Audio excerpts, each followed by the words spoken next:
الحمد لله رب العالمين والصلاة والسلام على أشرف الأنبياء والمرسلين نبينا محمد وعلى آله وأصحابه أجمعين أما بعد. قال الله تعالى: أعوذ بالله من الشيطان الرجيم وذكر فإن الذكرى تنفع المؤمنين. وقال تعالى: وذكر فإنما أنت مذكر. عن عباد بن سارية رضي الله عنه: وعظنا رسول الله صلى الله عليه وسلم موعظة وجلت منها القلوب وذرفت منها العيون إلى آخر الحديث. رواه الترمذي وذكر الألباني في صحيح سنن الترمذی. میدان دعوت سے جڑے معزز نوجوان اور محترم سامعین، ہمارا جو موضوع ہے وعظ و نصیحت کے آداب. میں پہلے ہی موضوع کی وضاحت کر دیتا ہوں. اس موضوع کے دو حصے ہیں. اس کا آدھا تعلق علماء سے ہے اور آدھا تعلق عوام سے ہے. ہم سب سے پہلے عوام سے ہی شروع کرتے ہیں. وعظ و نصیحت کی اہمیت کیا ہوتی ہے، وعظ کیا ہوتا ہے، اللہ تعالیٰ کا، اللہ اور اس کے رسول صلی اللہ علیہ وسلم نے وعظ و نصیحت کا ذکر کہاں کہاں کیا ہے، اس کے فائدے کیا ہوتے ہیں. وعظ و نصیحت کو لے کر عوام میں جو گمراہیاں، غلطیاں ہو رہی ہیں، اس کی ہم وضاحت کریں گے. اب چونکہ علماء کی مجلس ہوتی تو علماء سے شروع کر سکتے تھے، تو آخری میں ہم بیان کریں گے کہ وعظ و نصیحت کرتے ہوئے، خطبہ دیتے ہوئے، لیکچر دیتے ہوئے ایک عالم کو کن باتوں کا خیال کرنا چاہیے. بہت اہم موضوع ہے. ہمارے مساجد میں ماشاءاللہ ہر دن درس قرآن، درس حدیث ہوتا ہے. علماء باہر سے آتے تو ہم ان سے مستفید ہوتے ہیں.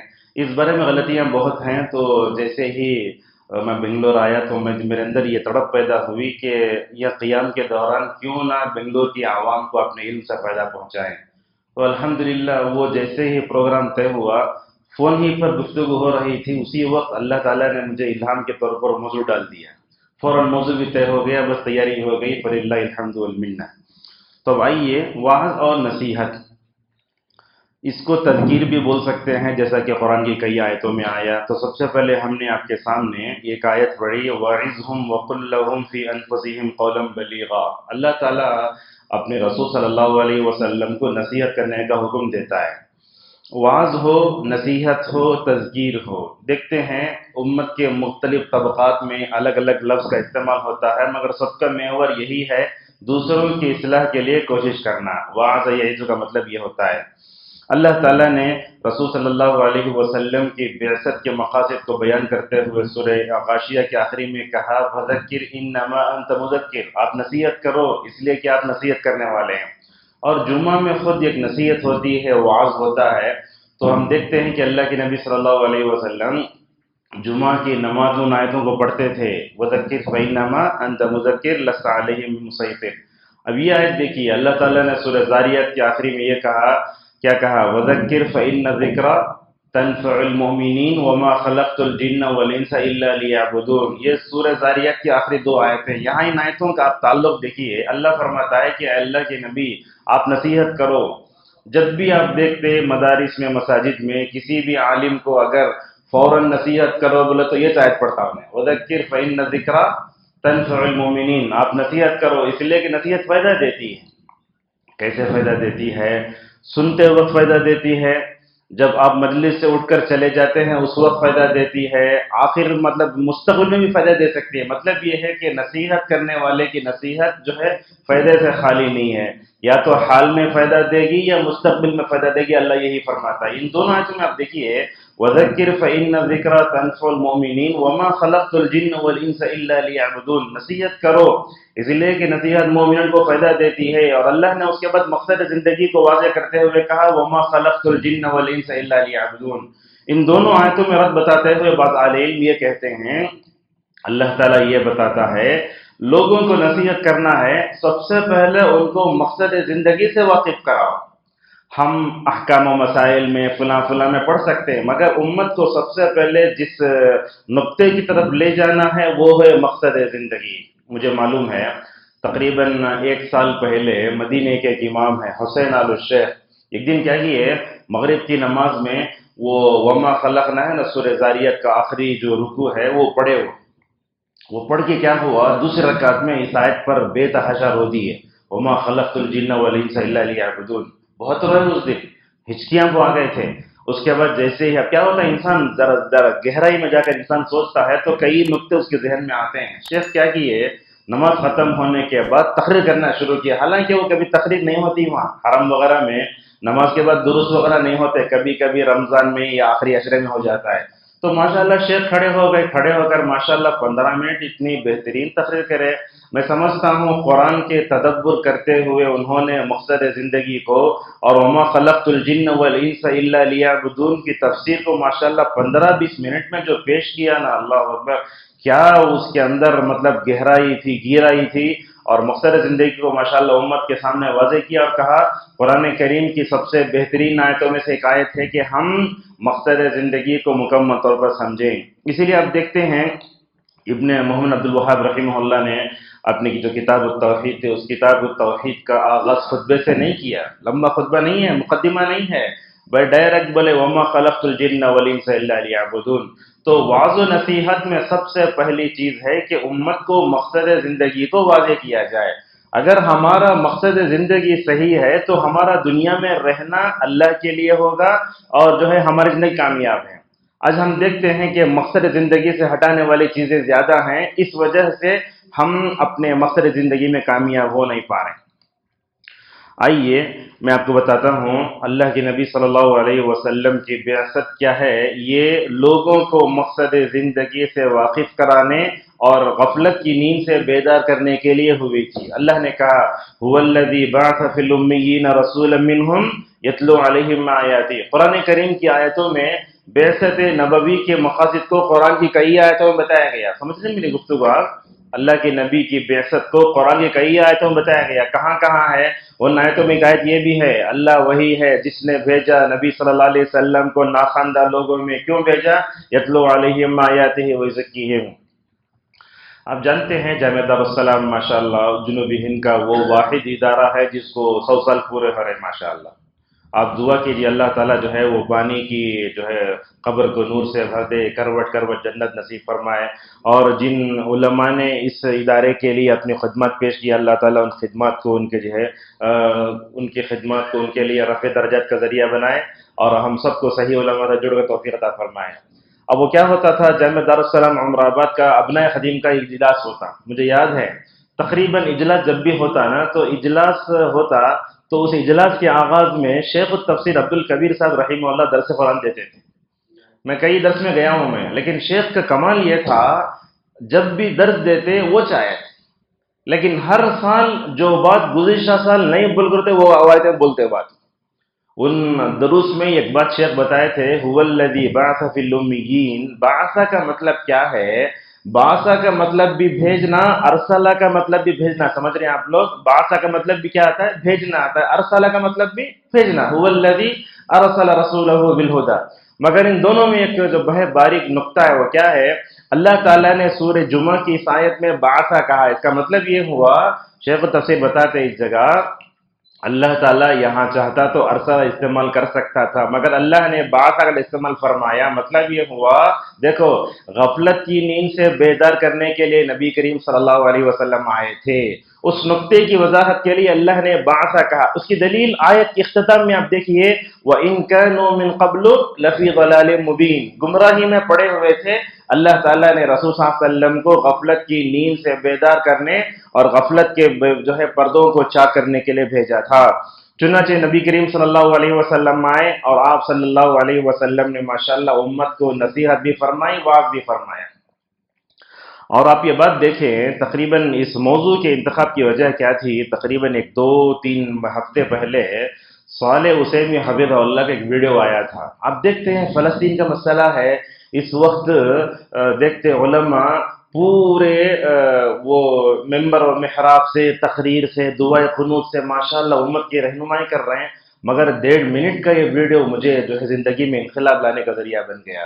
وہ شیخ کا ویڈیو کیا تھا؟ اس کا عنوان ایسے تھا اس میں امت وعظ و نصیحت کے میدان میں ناکام ہے.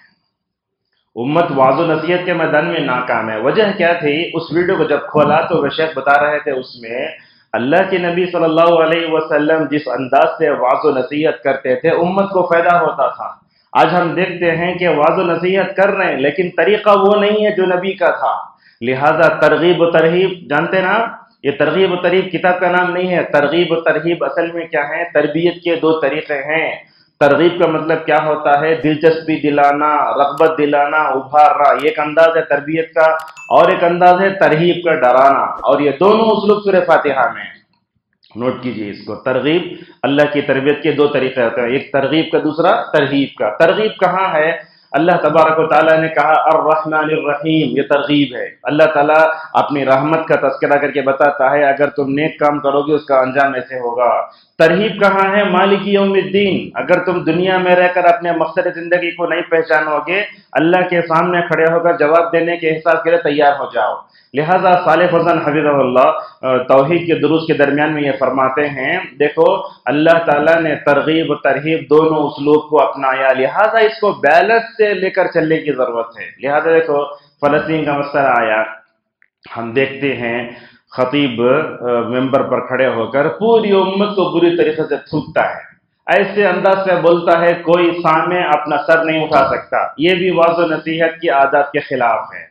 اب بعض لوگ خطبہ کو ہم دیکھتے ہیں کہ ممبر پر کھڑے ہو کر ایسے خطرناک انداز سے جو ہے وہ کفار و مشرکین یہود و نصارہ پر لعنت فلاں فلاں کرنے کے بعد امت کو اس طریقے سے بشارت سناتے ہیں کہ اگر آپ کی موجودہ حالت رہی تو بھی آسمان سے فرشتے اترتے تمہارے واسطے۔ لہذا یہ دونوں اسلوب غلط ہے، لہذا ترغیب کا اسلوب اللہ کے نبی نے جہاں اپنایا وہاں اپناؤ، ترہیب کا اسلوب جہاں اپنا وہاں اپناؤ۔ اب اس کو سمجھایا امام احمد رحمہ اللہ نے، خوف اور ایمان کو دیکھ کیسے کہا۔ پرندے کے دوپہر کو دیکھیے آپ، کبوتر پالنے والے کیا کرتا، اگر اس کا کبوتر زیادہ اوپر نہیں اڑنا ہو تو پرنگ کڑلتا ہوں، اور آپ دیکھو پرندوں کے دوپہر کو ایک پر خوف ہے اور ایک طرف کیا ہے؟ الایمان و رجا۔ اب ایک طرف پیر پر زیادہ کٹ کرے ایک طرف کم کرے تو ایسا ہو جاتا فلیٹ کے جیسا پرندہ۔ لہذا ترغیب و ترہیب بھی یہ پرندے کے دو پروں کی طرح ہے، بیلنس چاہیے۔ آپ امت کو ترغیب بھی دلاؤ ترہیب بھی دلاؤ۔ اگر آپ زیادہ دلچسپی دلائیں تو کیا ہوتا؟ امت کے اندر ہم دیکھتے ہیں گناہوں کی جرت پیدا ہو جاتی ہے۔ اگر آپ زیادہ ڈرائے تو نقصان کیا ہوتا؟ امت مسلمہ کیا ہوتی ہے؟ اللہ کی رحمت سے مایوس ہو جاتی ہے۔ کبھی ہمیں یہ اسلوب نہیں اپنانا چاہیے۔ اسی لیے ہم دیکھتے ہیں ماشاءاللہ عرب کے خطبہ میں 9 منٹ کا خطبہ ہوتا، بس اس سے بڑی خطبہ نہیں ہوتا عربی میں۔ شروع میں بولتے دیکھو میں تم کو اللہ تعالیٰ سے ڈرنے کی وصیت کرتا ہوں، یہ بات بھی خطبہ کو نوٹ کرنے کی ضرورت ہے۔ جب بھی خطبہ شروع ہوتا ہم ہر خطبے میں بولنا، اے محترم سامعین، محترم حضرات و خواتین، میں تم کو سب سے پہلے اپنے نفس کو اور آپ لوگوں کو اللہ تعالیٰ سے ڈرنے کی وصیت کرتا ہوں، اس لیے کہ ڈرنا وہ وصیت ہے جو اللہ تعالیٰ نے ہم سب لوگوں کو کیا ہے۔ ہم پونے گھنٹے کا خطبہ دیتے، کہیں یہ نہیں بولتے تم اللہ سے ڈرو۔ لہٰذا یہ ترغیب و ترہیب کا جو اسلوب ہے اس کو جو ہے ہمیں مکمل طور پر جو ہے اختیار کرنے کی ضرورت ہے۔ اور قرآن خود ایک نصیحت ہے، اللہ نے ھدی للناس جہاں کہا وہیں کہا یا ایھا الناس قد جاءتکم موعظۃ من ربکم وشفاء لما فی الصدور وہدی وموعظہ، یہ قرآن جو ہے نصیحت کی کتاب ہے۔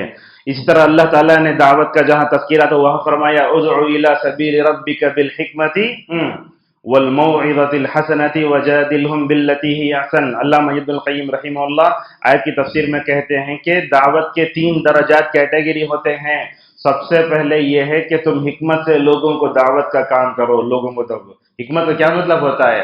آپ جب کام کرتے ہیں تو کوئی بات بگڑنا نہیں، بننا، معاشرے کی اصلاح ہونا، اسے بولتے ہیں حکمت۔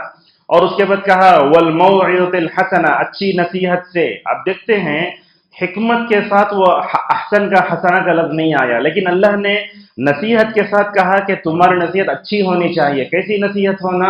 کہ جو لوگوں کے دلوں میں مکمل طور پر اتر جائے۔ اور یہ مجھے یہ سمجھ میں آتا ہے کہ نصیحت کا لفظ اللہ تعالیٰ نے واقع عفق کے سیاق میں بھی اللہ نے بیان فرمایا۔ جانتے ہیں نا وہ غزوہ بنو المصطلق سے واپس ہونے کے موقع پر حضرت عائشہ رضی اللہ عنہا اور صفوان بن معطل السلمی رضی اللہ عنہ کیا ہو گئے تھے؟ الگ ہو گئے تھے۔ ہوا تھا نا، وہ واقعہ لمبا ہے۔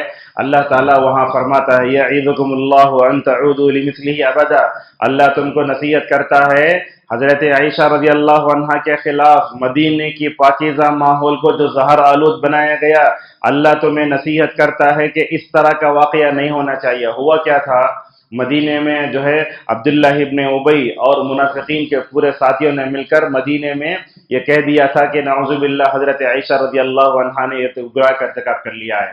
تو وہاں اللہ فرماتا ہے کہ منافقین کی باتوں میں آ کر مسلمانوں کو اپنی زبان کو کنٹرول میں رکھنا چاہیے، اللہ تمہیں نصیحت کرتا ہے. اور یہ بات بھی ہے، مردوں کو جہاں نصیحت کی جاتی ہے وہیں عورتوں کو بھی نصیحت کرنا چاہیے. کیسے نصیحت کرنا چاہیے؟ اللہ تعالیٰ نے سورۃ النساء میں جہاں یہ بتایا کیا، واللاتی تخافون نشوزہن فعظوہن واہجروہن فی المضاجع واضربوہن. ازدواجی زندگی میں آج تک کوئی بھی شوہر اور بیوی لڑے بغیر نہیں ہے. آپ دیکھو نبوی گھرانے میں بھی ہوا واقعہ ہو، آپ دیکھتے ہیں کوئی بھی ایسا ہوتا کیا، کوئی بھی لڑے بغیر زندگی گزار سکتے ہیں، مگر امام محمد اس سے مستثنا ہے. اللہ اکبر. وہ کہتے ہیں میں اپنی بیوی کے ساتھ رہا 30 سال تک، کبھی اختلاف نہیں ہوا. اللہ اکبر. وہ کیا بیوی تھی، وہ کیا ماشاءاللہ یہ تھا. کبھی کبھی کچھ نہ کچھ تلخی ہوتی اس میں، اور شیطان ہمیشہ لڑانے پہ رہتا. جیسا کہ وہ شیطان اپنے چیلوں کو بھیجتا تو جو جا کے شوہر بیوی کو لڑا کو آتا اس سے گلے میں کو بولتا سب سے اچھے بیسٹ تمہیں جو بولتا ہوں، جیسا کہ روایتوں میں آتا ہے. تو اللہ تعالیٰ جب ازدواجی اختلافات ہو گئے تو ترتیب بتاتا کیٹیگری. سب سے پہلے نصیحت کرو، فعظوہن. دوسرے نمبر کہا وہجروہن فی المضاجع. دوسرے نمبر پر یہ ہے کہ بستروں میں ان کو الگ کرو. تیسرے نمبر پر مارو. ترتیب سمجھ میں آ گئی؟ اگر عورت کی نافرمانی کا اور اس کے دماغ پھرنے کا یا حالات میں تلخی پیدا ہو گئی، سب سے پہلے نصیحت کرنا. اور دوسرا درجہ یہ ہے کہ تم اسے بستر میں الگ کرو. تیسرا درجہ یہ ہے کہ مارو. ہمیشہ یہ بات بولتا میں، ہم کیا کرتے آیت میں الٹے سے جاتے، پہلے مارتے. حالانکہ مارنے کا مرحلہ لاسٹ میں ہے. سب سے پہلے نصیحت کرنا چاہیے. نصیحت کیسے کرنا، نصیحت کرنے کا طریقہ کیا ہوتا ہے؟ اس سے بولو دیکھو یہ جو زندگی ہے صبر کے بغیر گزر نہیں سکتی. کیا ازدواجی زندگی صبر کے بغیر ممکن ہے؟ نہیں ہو سکتا. بولے ربک فاصبر. اسی لیے اللہ نے دوسری وحی میں کہا صبر کرو. اور اسی طریقے سے ہم ان کو بتانا چاہیے کہ صبر و تحمل کرتے ہیں تو ماشاءاللہ زندگی میں کیسے ماشاءاللہ اس کا اچھا اثر پڑتا ہے. اسی لیے آپ دیکھیں جب سورہ احزاب میں یا ایھا النبی قل لازواجک ان کنتن آیت آئی، اللہ نے کہا والصابرین والصابرات، صبر کرنے والے مرد اور صبر کرنے والی عورتیں. ان کو نصیحت کرنے کا مطلب کیا ہوتا ہے؟ خاندان میں جو بڑے ہوتے ہیں ان کو ملا کر بٹھانا، نصیحت کرنا، عالم کو لے کر آنا یا مسجد کو لے کر آنا، یا اختلافات کے اسباب اور ان کو حل کرنے کی جو تقریریں ہیں وہ ان کو سناؤ. ہم کچھ نہیں کرتے، پہلے مار دیتے، یعنی تو اس کے بعد مارنے کے بعد باہر جا کے بولتے. اور اس کے بڑی مشکل یہ ہے کہ اگر کچھ بھی مسئلہ حل نہیں ہوا تو پولیس میں جا کے ڈوری کیس بک کرتے لوگ. یہ ہمارے پاس ہے ہی ہے. اور مارنے کے بعد جب آتی، یہ بات بھی آپ کو بتا دیتا ہوں کیسے مارنا. وَاضْرِبُوهُنَّ. ابن عباس کہتے ہیں مسواک سے مارو. بیوی سے کہا گیا مارنا تو کسے؟ مسواک سے مارنے کا حکم دیا گیا. اب وہ بھی کیسے؟ صالح حسین حفظہ اللہ کہتے ہیں کہ عورت کو اگر بطور سزا مارنا تو اس میں 7 شرطوں کا پائے جانا ضروری ہے. اگر آپ اپنی بیوی کو انتقام لینے کی نیت سے مارتے ہیں تو یہ مار آپ کے لیے دخول جنت کی راہ میں رکاوٹ بھی بن سکتا ہے. کیوں مارنا؟ ادب کی نیت سے مارنا. اور ہلکی مار، اللہ کے نبی نے غزوہ وہ آخری جو خطبہ تھا حج الوداع اس میں آپ نے کہا وَاضْرِبُوهُنَّ ضَرْبًا غَيْرَ مُبَرِّحٍ، ہلکی مار مارو. اور آپ جانتے ہیں اس دنیا میں سب سے زیادہ قول و عمل میں اگر کسی کی موافقت تھی تو وہ نبی کریم صلی اللہ علیہ وسلم تھے. اور اللہ تعالیٰ آپ دیکھتے ہیں آدم سے لے کر محمد صلی اللہ علیہ وسلم جن نبیوں کو بھیجا، ہر نبی کے اندر ماشاءاللہ ایک چیز تھی، انہوں جو بولتے وہ کرتے تھے. قول و عمل میں ٹکراؤ نہیں تھا. اسی لیے حضرت شعیب علیہ السلام کہتے ہیں وَمَا أُرِيدُ أَنْ أُخَالِفَكُمْ إِلَىٰ مَا أَنْهَاكُمْ عَنْهُ. میں تم کو جس سے روکتا ہوں وہ کم نہیں کرتا. اور انسان جو بولتا کرتا الگ، یہ اللہ تعالیٰ کے غصے کو دعوت دینے والی چیز ہے. اللہ نے سورہ صف کے شروع میں کہا کبر مقتا عند اللہ ان تقولوا ما لا تفعلون. اسی لیے شاعروں کی مذمت کرتے ہوئے اللہ نے کہا یہ شاعر ایسے ہیں الم تر انہم الم تر انہم فی کل واد یہیمون وانہم یقولون ما لا یفعلون. بولتے الگ کرتے الگ ہیں. لہذا قول و عمل کا تضاد نہیں تھا انبیاء علیہم الصلوۃ والسلام میں. اور یاد رکھو یہ بات علماء کے لیے ہے، جب عالم عمل کرتا ہے نا ماشاءاللہ. عبدالعظیم صاحب ایک تقریر بتاتے جو عالم باعمل ہوتا ہے اس کے بولنے سے پہلے اس کا عمل بولتا ہے. حقیقت یہی ہے. عالم کیا ہونا؟ عالم بھی ہونا، ساتھ میں اس کا عمل بھی ہونا. ابن القیم ایک جگہ لکھتے ہیں عالم کو اس کا علم نہیں اٹھاتا، عالم کو اس کا عمل اٹھاتا ہے. ورنہ تو معلومات کا سمندر دنیا میں ہر ایک کے پاس ہے، کتنے میں نہیں ہے معلومات کے سمندر رکھنے والے. تو اللہ کے نبی صلی اللہ علیہ وسلم جب نصیحت کرتے نا، وعظ فرماتے نا، آپ صلی اللہ علیہ وسلم کی وعظ اور نصیحت میں دو باتیں ہوتی تھیں. حضرت عرباد ابن ساری رضی اللہ عنہ کہتے ہیں وعظنا رسول اللہ صلی اللہ علیہ وسلم موعظۃ وجلت منها القلوب وذرفت منها العیون. اللہ کی نبی ایسے نصیحت فرماتے، نصیحت کرے تو دل کانپنے لگتے تھے. وہ کیفیت ہمارے خطبہ اور علماء کے اندر پیدا کرنے کی ضرورت ہے. ورنہ تو آپ دیکھتے ہیں آج علماء بہت ہیں مگر امت کا درد رکھنے والے اور امت کے درد پر مرہم رکھنے والے علماء جو ہے انگلیوں پر گر جا سکتے ہیں.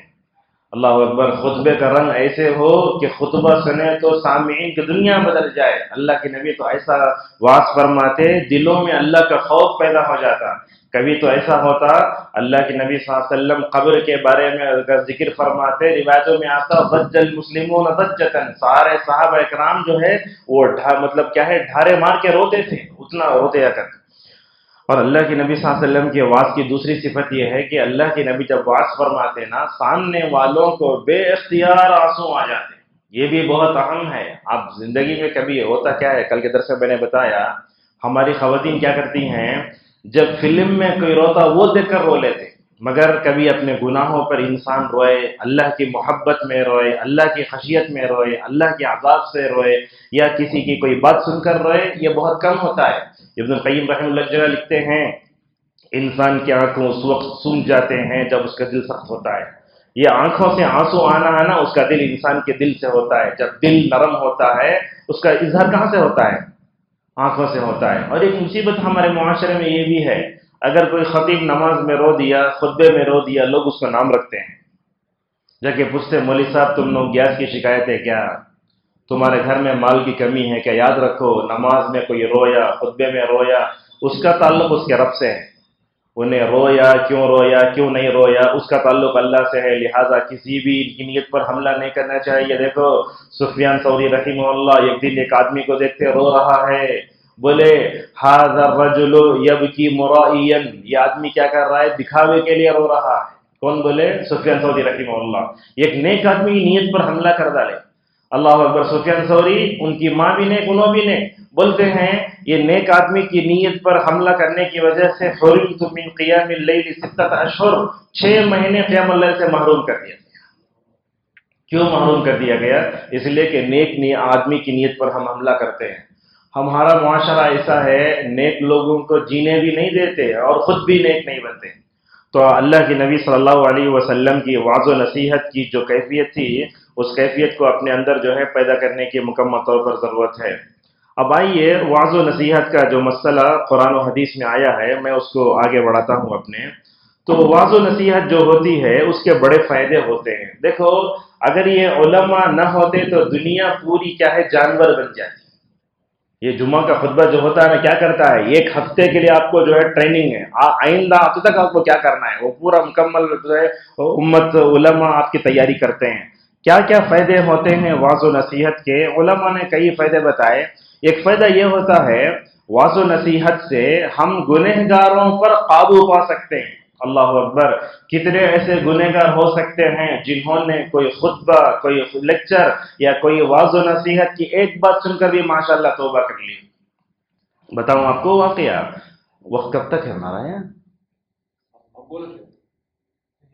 ہاں تو واقعہ بتاتا ہوں. دیکھو اللہم انک عفو تحب العفو فاعف عنی، یہ دعا کیسے تقدیر بدلتی ہے.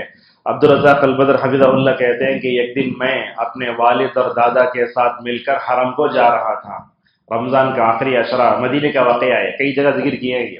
تو بولتے ہیں جیسے ہی میں نکلا تو حرم سے قریب گاڑی ہو رہی ہے، تاخرات ہے، تو میں دیکھتا ہوں کہ بعض نوجوان گاڑی کے دروازے کھلے رکھ کر گانے چلا رہے ہیں. مدینے کا واقعہ ہے، گاڑی چلا رہے ہیں. مطلب کیا ہے، رمضان کا تقدس بھی نہیں، رمضان مدینے کا تقدس بھی نہیں، اور شب قدر کا اہتمام بھی نہیں، تعظیم بھی نہیں. اور شیخ کی ایک عادت مجھے اچھی لگتی ہے، وہ ہمیشہ کیا ہے، کسی نوجوان کے پیچھے پڑ گئے تو ماشاءاللہ اسے سدھارے تک مطلب آرام نہیں پاتے. سدھارنا، پیچھے پڑ جانا، یہ اچھی عادت ہے ان کے اندر دیکھا میں. اور مدینے کے قول کالے میں صالح سندھی، اور بھی سچ مدینے کے ہزاروں نوجوانوں کے ماشاءاللہ توبہ کیا ان کے ہاتھوں پر۔ ابن الجوزی رحمہ اللہ ایک مرتبہ ممبر پر کھڑے ہو کر بولے، لوگوں دیکھو میری طرف۔ ان کے پوتے بولتے ابن الجوزی کے، میرے اوپر ماشاءاللہ 25,000 لوگ مجرمین نے میرے ہاتھوں پر توبہ کی ویسا۔ تو میں بتا رہا تھا، عبدالرزاق البدر حفظہ اللہ کہتے ہیں کہ میں گیا تو دیکھتا ہوں گاڑی کے دروازے کھلے، گانے چل رہے ہیں۔ تو عبدالرزاق البدر کو مطلب امت کا درد زیادہ، فوراً گاڑی سے اتر گئے اور فوراً اس گاڑی کے قریب گئے۔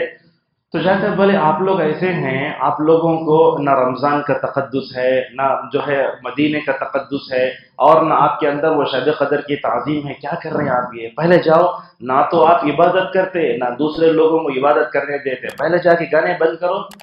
اللہ شیخ بھی ماشاءاللہ بہت مطلب کیا ہے، لوگ جانتے ہیں دیکھنے سے وہ ایک ہیبت شیخ کے پاس، اور آگے تو مش بس دیکھتے رہ جانا لوگ۔ اللہ تعالیٰ سلف کی مطلب وہ کیا بولتے ہیں، زندہ سلف کی ایک علامت ہے شیخ۔ تو گئے جا کے بند کر ڈالے اور ان نوجوانوں کو بلا کر بولے، اچھا آپ کو معلوم ہے کیا، یہ جو دعا ہے اللہ کے نبی صلی اللہ علیہ وسلم نے عائشہ کو سکھایا تھا، اللہم انک عفو تحب العفو فانی، یہ دعا یاد ہے؟ شیخ سارے نوجوانوں کو بلا کے جب تک دعا یاد نہیں ہوئی وہاں سے ہٹے، سب کو دعا سکھائے، پڑھو پڑھو پڑھو، سب دعائیں پڑھ لیے۔ دعائیں پڑھنے کے بعد شیخ جو ہے اپنے مسجد کو چلے گئے۔ اب شیخ بولتے ہو سکتا ہے دعا بھی کیے ہوں گے، ہمارے پاس ویسا کیا ہے، ہم ممبر پر کھڑے ہو کر امت کو تھوکتے عزت کرتے، مگر ان کی اصلاح کے لیے دعا نہیں کرتے۔ علماء اس سنت کی طرف توجہ دیں۔ اچھا، شیخ عبدالرزاق البدر حفظہ اللہ کہتے ہیں کہ کئی سالوں کے بعد ایک عرب کے علاقے میں درس دینے گیا۔ یہ دیکھیے اللہم انک عفو، نوجوانوں کی جو زندگی کیسے بدلتی ہے۔ تو شیخ بولتے ایک مسجد میں درس دینے گیا میں، تو دیکھتا ہوں اور داڑھی بھی ہے اور اوڑے بھی ہوا ہے، شریعت پر عمل کرنے لگا ہے۔ تو شیخ سے آ کر پوچھتا ہے ایک نوجوان، اس میں سے ایک نوجوان جو نوجوان گانے سن رہا تھا تاثراتوں میں، پوچھتا ہے، شیخ آپ مجھے جانتے کیا؟ اب شیخ ماشاءاللہ ایسے ہیں، ہزاروں شاگرد ہیں لائکس۔ اب جیسے دیکھو یہ گانے سننے والے فلمی لوگوں کی ستاروں کے پیچھے بھاگنے والے لوگ زیادہ ہیں، ہمیں دیکھ کر ذرا تعجب کرتے کہ آپ برے لوگوں کے پیچھے بھاگ رہی نا۔ شیخ کے بھی ماشاءاللہ چاہنے والے بہت ہیں دنیا میں، لوگ تو بولتے ہیں ان کو دیکھتے ہیں تو ہمیں ابن تیمیہ ابن القیم کی تربیت یاد آتی ہے، ان کے کمنٹس میں نیچے پڑھ کر دیکھو، اللہ اکبر۔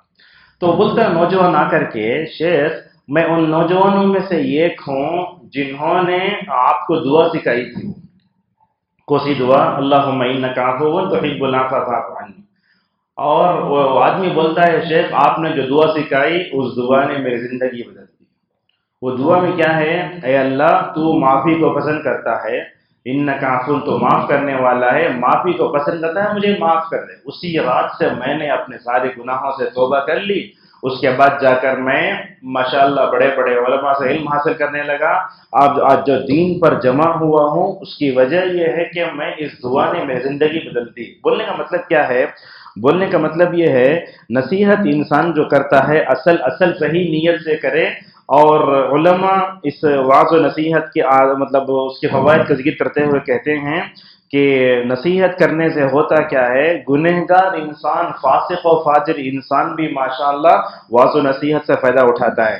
اسی طریقے سے وعظ و نصیحت کے فوائد میں علماء یہ بھی بتاتے ہیں کہ وعظ و نصیحت کرنے سے عقل مند کو اشارہ ملتا ہے۔ بعض مطلب ایسے ہوتا، آپ دیکھتے ہیں نیک کام کرتے ہی رہتا، کب تو بھی بیچ میں شیطان کی بات میں آ کو ہم برائی کرالتے کب تو بھی۔ اب مثلا کیسے یوٹیوب میں کیا ہے، آپ حرم کا خطبہ دیکھنے جا رہے ہیں، اس سے پہلے ایڈ آ رہا ہے، وہ ایڈ کو انگلی رکھے تو سیدھا گانے میں پہنچ گئے آپ۔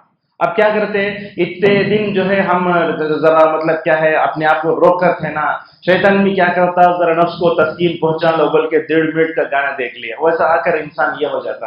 لہذا وہ مرحلوں میں عقل مندوں کو اشارہ کیا جاتا ہے، آپ اگر نیکی پر رہتے ہوئے اگر ایک برائی بھی کرے، وہ برائی آپ کی تمام نیکیوں پر پانی بھی پھیر سکتی ہے۔ اور اسی طریقے سے وعظ اور نصیحت کا ایک فائدہ یہ بھی ہوتا ہے کہ اس میں ایمان کی تجدید ہوتی۔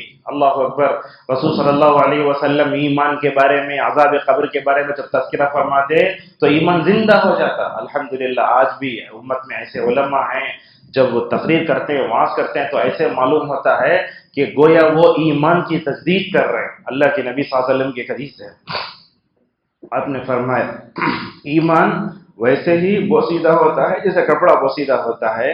تم اللہ تعالیٰ سے دعا کرو کہ اللہ تعالیٰ تمہارے ایمان میں تجدید کر دے.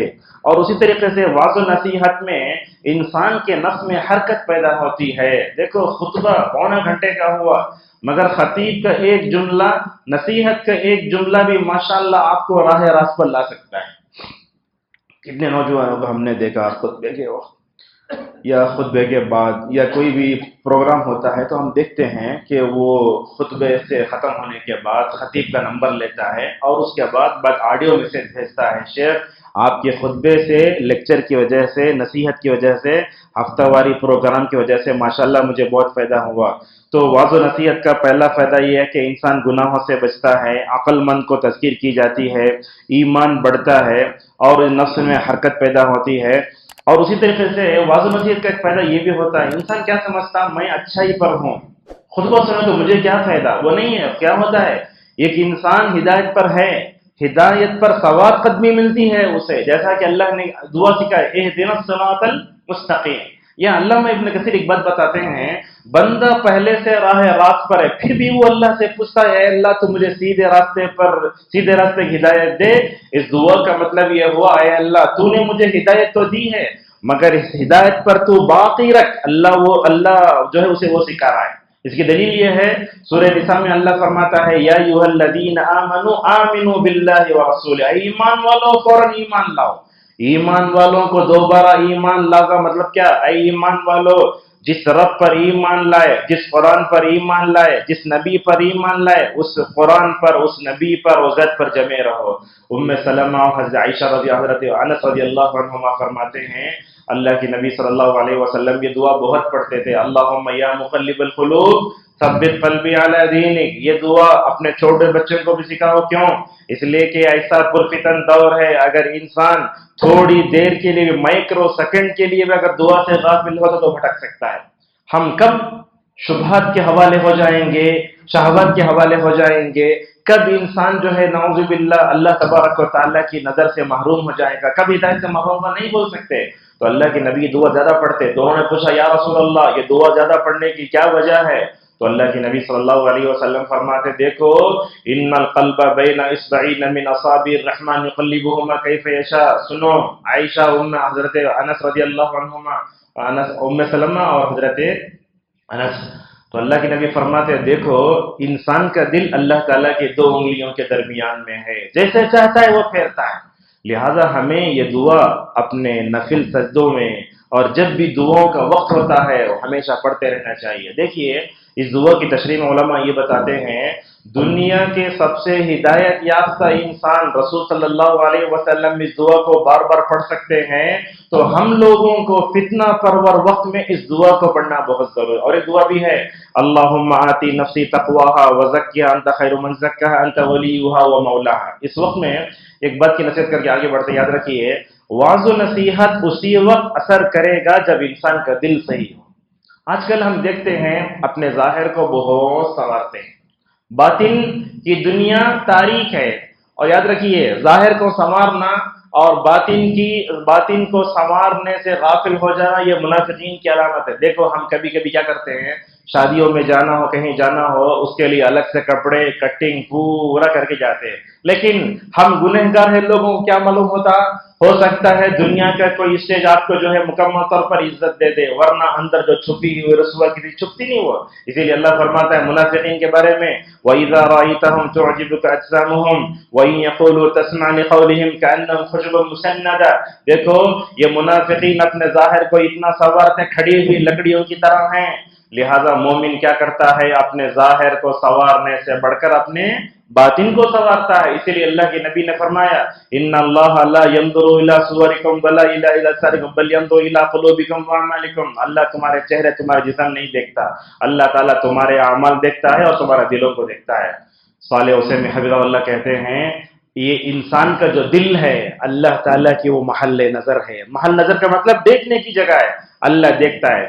اور ایک بات بھی آپ تصور کیجیے، میں آپ کو بولتا ہوں جب ہم نماز میں کھڑے ہوتے ہیں تو ہمارے جسم کا قبلہ کعبۃ اللہ ہے.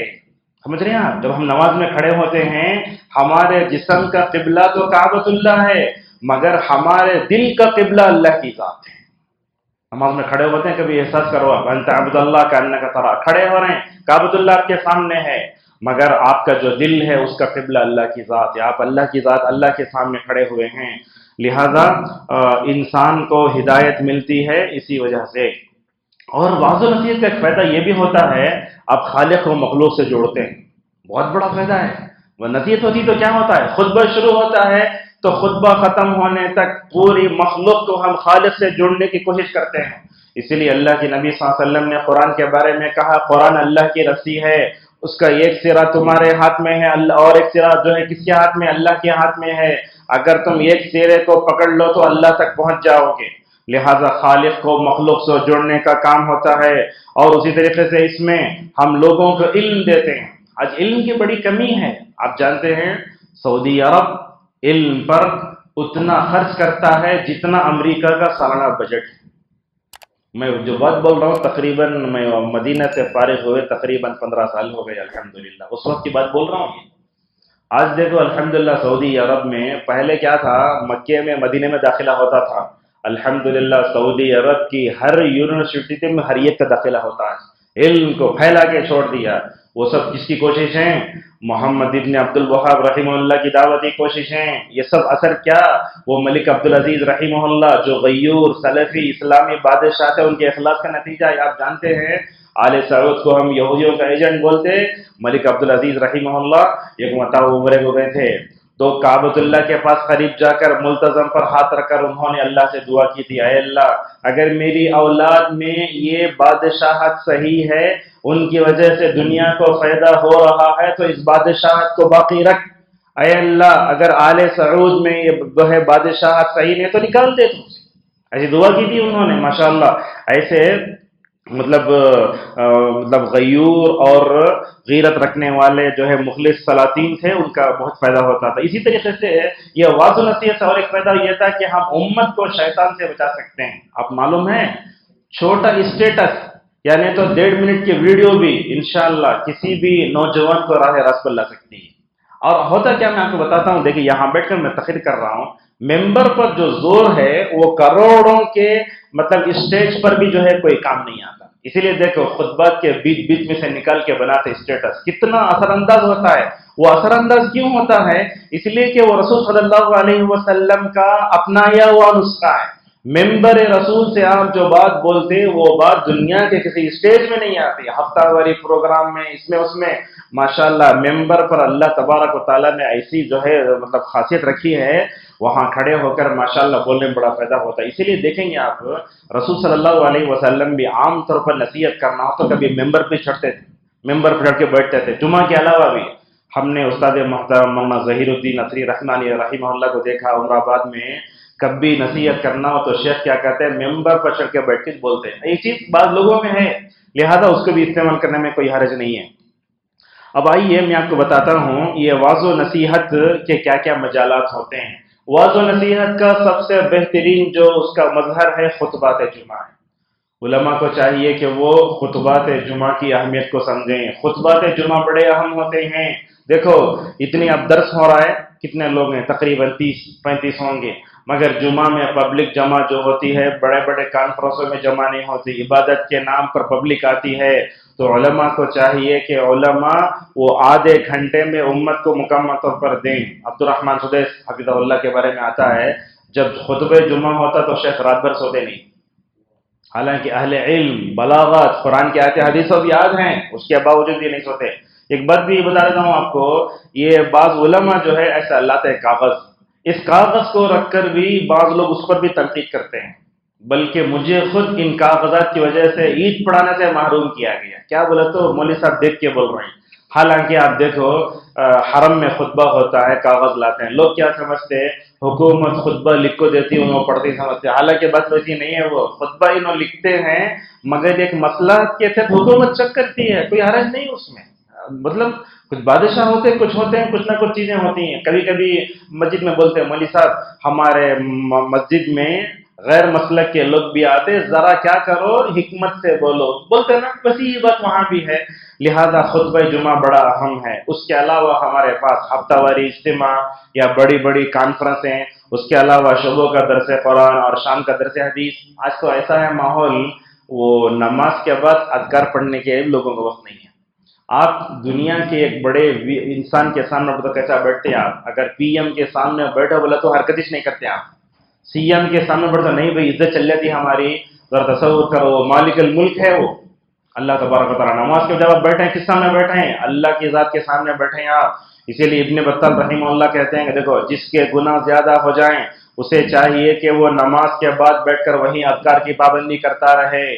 اذکار پڑھنا دو فائدے اس کے. فائدہ یہ ہے آپ اللہ کے سامنے بیٹھا، عبادت ہے، نورانی مخلوق آپ کے لیے دعائیں کر رہی ہے، بولتے اے اللہ تیرا بندہ تیرے سامنے بیٹھا ہے، اس کی مغفرت فرما دے، اس پر اپنی رحمت اتار.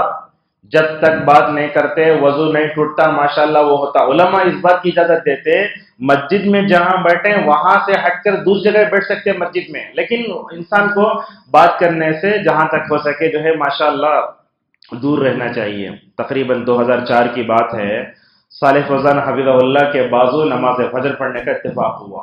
صالح فوزان بازو ہیں نماز میں. تو دیکھتا ہوں شیخ نماز پڑھے، نماز کے بعد ادھر ادھر دیکھنے کا نہیں. ہمارے پاس نماز کے بعد ادھر سلام کر رہے ہیں ادھر سلام کر رہے ہیں، وہ خطبہ شروع ہونے سے پہلے مائک پر رہے ہیں، سب چیزیں انسان کی خلل کرتی ہیں. تو صالح فوزان کو ہم نے دیکھا حفظہ اللہ نماز پڑھے، نماز پڑھنے کے بعد ادھر ادھر دیکھے نہیں، بس آنکھ بند کیے کھول رہے ہیں، پڑھتے جا رہے ہیں، گاڑی حرکت کرتی جا رہی ہے، اذکار میں ماشاء اللہ آگے بڑھ رہے ہیں، مستمر ہیں. جیسے ہی سورت طلوع ہوا 10 منٹ کے بعد 2 رکعت وہ اشراق کے پڑھ کے ماشاءاللہ زاد المستقنع فقہ حنبلی کی کتاب ہے وہ درس دینے جا رہے ہیں. یہ دیکھو اس میں کیا ہے، ہمارے پاس ہوتا کیا ہے، ہم نماز کے بعد باہر جا کے دودھ پیتے ہیں، کوئی حرج نہیں، چائے پیو، بسکٹ کھاؤ، برقی کھاؤ، مگر یہ روحانی طاقت سے ہم محروم ہو جاتے ہیں. نماز مطلب فجر پڑھے وہی بیٹھے اللہ کا ذکر کرتے رہے، روحانی طاقت ملتی رہی، فرشتوں کی دعائیں ملتے رہیں. جیسے انسان چاش کی نماز پڑھتا مکمل حج عمرے کا ثواب ملتا. شیخ کو ہم دیکھے 1 گھنٹ پانی بھی نہیں پیے، ماشاءاللہ جا کے 2 گھنٹے پڑھائے. یہ روحانی طاقت ہے، اس روحانی طاقت سے ہم محروم ہیں. اور خصوصاً شہروں میں رہنے والے یہ صبح میں نماز فجر کے بعد سوتے نا، یہ بھی ان کے لیے بڑی خطرناک چیز ہے. روحانی طاقت چلی جاتی ہے اس میں. علامہ ابن القیم رحمہ اللہ کے بارے میں آتا ہے سفر سے واپس آئے تو بھی صبح کے وقت میں جو برکت ہے اس برکت کو حاصل کرنے کے لیے تھکنے کے باوجود بھی جگتے تھے. اللہم بارک لی امتی فی بکوریا، صبح کے وقت میں برکت بہت ہے، لہذا اس کو پانے کی ہم مکمل طور پر کوشش کریں. تو میں آپ کے سامنے یہ بتا رہا تھا کہ خطبات ہیں، لیکچرز ہیں، دروس ہیں، ان تمام میں بیٹھیں. اور درس قرآن درس حدیث جو ہوتا ہے اس میں خود انسان کی ماشاءاللہ اصلاح ہوتی ہے. آپ علماء کو کیا سمجھتے ہیں؟ علماء کیا ہیں؟ بشر ہیں، وہ بھی غلطی کر جاتے ہیں. لہٰذا علماء جب تیاری کر کے آئیں ہم دیکھتے ہیں بڑے بڑے علماء باہر سے آتے ہیں، نماز کے بعد اعلان ہوتا ہے، آپ لوگ بیٹھو، درس ہوتا، دیکھتے اعلان کرنے کے بعد بھی 100 میں سے تقریباً 70 لوگ چلے جاتے ہیں، 30% لوگ باقی رہتے ہیں. ایسا ہو رہا ہے، بڑے بڑے دیکھا ہم نے. اور یہ بات یاد رکھو، کوئی بھی عالم آیا اس کے سامنے 1 بیٹا 2 بیٹا وہ مت دیکھو. آپ سمجھ رہے ہیں 1 بیٹا 2 بیٹا ہے. اگر کسی اچھے عالم کا ویڈیو اپلوڈ ہوا سال بھر میں 40 ویوز، میں آپ کو بتاتا ہوں، دیکھو صالح فوزان حفظہ اللہ کی ایک ویڈیو ہے شرح عقیدہ میں، اس کو مطلب اپلوڈ کر کے 1 سال ہوا ہے، 48 ویوز ہیں اس میں. اب اس کو دیکھ کر آپ دل چھوڑنا نہیں کرنا، کیا اتنے بڑے عالم کی بہت کم دکھے ہی نا. آپ گانا دیکھیں تو اس میں معلوم ہوتا 1 گھنٹے میں 1.7 لاکھ ہے اس میں. تو لہٰذا یہ ویوز اور لائک انسان کے حق ہونے پر کوئی اس کی دلیل نہیں ہوتی. لہٰذا یہ جو وعظ و نصیحت ہوتی ہے اس کے جتنے مجالات ہیں ان تمام مجالات میں ہمیں مکمل طور پر یہ کرنا چاہیے. اور خطبہ نکاح جب ہوتا نا، ہمارے پاس بھی ہوتا کیا ہے، خطبہ نکاح کو منتر کی طرح پڑھ دیتے ہیں. اس میں کیا پیغام ہے، انسان جو ہے نفسیاتی طور پر خوشی کے وقت سنتا انہیں، اب نوشو بن کے بیٹھا اسے خوشی رہتی، زندگی خوشی کے وقت سنتا، لہذا کچھ باتیں بتاؤ. میں دیکھا ماشاءاللہ حفیظ الرحمان عاظم عمری مدنی رحمہ اللہ کو جب بھی خطبہ نکاح میں تقریر کرتے وہ پلٹی ہوئی بات ہرگز واپس نہیں آتی، ہمیشہ ہر ایک وقت میں ماشاءاللہ اچھی باتیں بتاتے. تو خطبہ نکاح سے پہلے اگر تقریر ہو جائے تو بہتر ہے، اس لیے کہ ایجاد و قبول کے بعد کون بھی بیٹھتے نہیں، انسان کو مٹھے کی بریانی کی جو ہے وہ پڑی رہتی ہے، فوراً بھاگتے ہیں. اور انسان کھانے میں چلا جاتا ہے. لہٰذا خطبہ نکاح سے پہلے کوئی ہے تو اس طریقے سے ہم خوشی کے موقع بھی کریں. اور واض و نصیحت کے بچالات میں ایک بات مجھے یہ بھی سمجھ میں آتی ہے کہ ہمارے گھروں میں گیٹ ٹوگیدر ہوتا نا، گھر والے ملتے ہیں نا، اس وقت بھی واض و نصیحت کی اگر کوئی بات ہو جائے تو بہتر ہے. ہمارے گھر کے افراد بھی ملتے ہیں تو ماشاءاللہ پورے مرد و خواتین سب رہتے ہیں، الحمدللہ تقریر ہوتی ہے، اصلاح ہوتی ہے، اور الحمدللہ جب وہ اصلاح ہو جاتی ہے تو ماشاءاللہ اس میں بہت فائدہ بھی ہوتا ہے.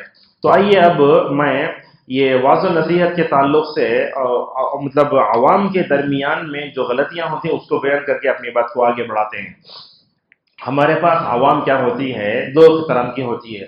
ایک عوام ایسی ہے بھولی بھالی، اسے کوئی علم نہیں ہے، جو بولے سن لیے. ایک بعض عوام ایسی ہوتی ہے جن کو علم ہوتا ہے، کتابوں کا مطالعہ کرتے ہیں. اور یہ بات بھی یاد رکھو، علماء سے دوستی کرنے سے ماشاءاللہ آدمی استقامت پر باقی رہتا ہے. جیسے آپ کے فون میں ایک ڈاکٹر کا فون نمبر رہتا ہے یا پولیس کا نمبر رہتا ہے، ویسے کسی عالم سے جڑ کر رہیے، آپ جڑ کر رہیے. بلکہ علامہ بن باز رحمہ اللہ تو کہتے ہیں نیک لوگوں سے دوستی میں سب سے پہلے علماء آتے ہیں. آدمی علماء سے دوستی کیا تو پو عالم تو کم از کم بنتا ہوں. لہذا علماء سے جہاں تک تعلق ہو سکے دوستی کرو، مگر علماء سے دوستی کرنے کے یاد رکھیے دوستی کرنے میں انسان کو ذرا صبر و تحمل کا مظاہرہ کرنا پڑتا ہے، اس کا اپنا شیڈیول ہوتا ہے. اب وہ مولوی صاحب جواب میں تو لوگوں کے سامنے بولتے ہیں، بڑا تکبر انسان تھے، انہیں جواب دیتا نہیں ہمارے بات کا، انہیں مولوی صاحب فون نہیں اٹھاتے. ارے اس کے شب و روز کیسے گزرتے، انہیں امت کا بھی خیال کرنا، سوال جواب دینا، پڑھانا، پرچے چیک کرنا، سارے کام ہوتے نا. لہٰذا کسی بھی عالم دین کے بارے میں جو ہے غلط باتیں لوگوں کے سامنے نہیں بولنا چاہیے. تو میں آپ کے سامنے بتا رہا تھا کہ عوام غلطیاں کیا کرتی ہے. سب سے پہلے عوام میں واض و نصیحت کو لے کر جو غلطی ہوتی ہے وہ غلطی یہ ہے، ہمیں ہر ایک سے نصیحت کا مطالبہ کرتے ہیں، یہ بھی غلط ہے. عمر آباد میں پڑھتے ہوئے ہم نے ایک استاد سے نصیحت کا مطالبہ کیا تو شیخ ہمیں بولے، دیکھو نصیحت کا مطالبہ اس سے کرو جس کی نصیحت آپ پر اثر کرتی ہے، ورنہ جس کی نصیحت آپ پر اثر نہیں کرتے اس سے نصیحت کا مطالبہ نہیں کرنا چاہیے. اور بدعتوں کی نصیحت نہیں سننا. اب دیکھو ہمارے معاشرے میں کچھ لوگ ہیں طارق جمیل کے ویڈیو سنتے ہیں، طارق مسعود کے ویڈیو سنتے ہیں، ان کے ویڈیو سے نام لے کر بولنے کی ضرورت پڑ رہی. کیوں؟ اس لیے کہ وہ سنتے ہیں. اب وہ کیا ہوتا ہے، نہیں انہوں اچھا بولتے نا، کہاں ہے راہ سے ہٹتے انہوں، نہیں راہ سے ہٹتے. دیکھو عبداللہ بن مبارک رحمہ اللہ کے پاس ایک آدمی آتا ہے، اسلاف بدعتیوں سے کیسے اپنے آپ کو بچاتے تھے. عبداللہ بن مبارک رحمہ اللہ کے پاس ایک آدمی آ کر بولتا ہے، عبداللہ میں آپ پر قرآن کی ایک آیت پڑھنا چاہتا ہوں. حالانکہ قرآن سننے میں کیا تو حرج ہے کیا، انہیں تفسیر بھی نہیں کر رہا ہے، شرح بھی نہیں کر رہا ہے. تو عبداللہ بن مبارک رحمہ اللہ بولے، میں تمہارا سے یہ قرآن کی آیت بھی سننا نہیں چاہتا ہوں. کیوں؟ اس لیے کہ تم قرآن کی آیت پڑھو گے اس آیت میں شک و شبے پیدا ہو جائیں گے، لہٰذا تم سے پڑھنا نہیں چاہتا. ایوب سختیانی رحمہ اللہ جب اپنے بچوں کو لے کر باہر نکلتے تو بولتے، اے میرے بچوں کان میں انگلی رکھ لو، بدعتی کی کوئی بھی بد تمہارے کان میں پڑ سکتی. تو لہذا جہاں تک ہو سکے بدعتیوں کے بیانات سے، ان کی کتابوں سے جہاں تک ہو سکے ہمیں بچ کر رہنا چاہیے.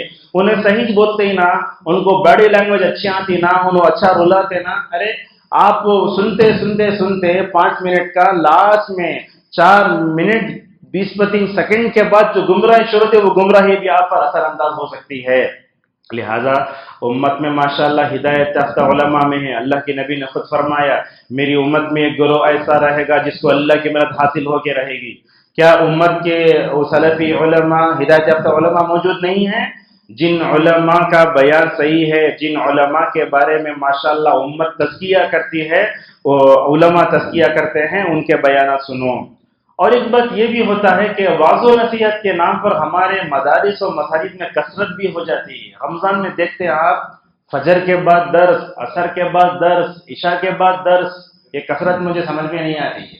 یہ کیا ہوتا ہے؟ بڑا نقصان ہوتا ہے اس کا. جتنا علم بڑھتا جا رہا ہے بے عملی بڑھتی جا رہی ہے.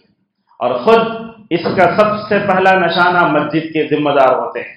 جیسے اذان ہوتے شیطان کی طرح بھاگتا ہے، نماز بھی نہیں پڑھتا، اور اس کے بعد ہم دیکھتے ہیں بے عملی زیادہ ہو جا رہی. لہٰذا کیا ہے، کثرت بھی نہیں ہونا چاہیے. جیسا کہ حضرت عبداللہ مسعود رضی اللہ تعالیٰ عنہ سے شاید بسرے والوں نے کہا ابن عباس سے، آپ نصیحت کرو ہر دن ہمیں.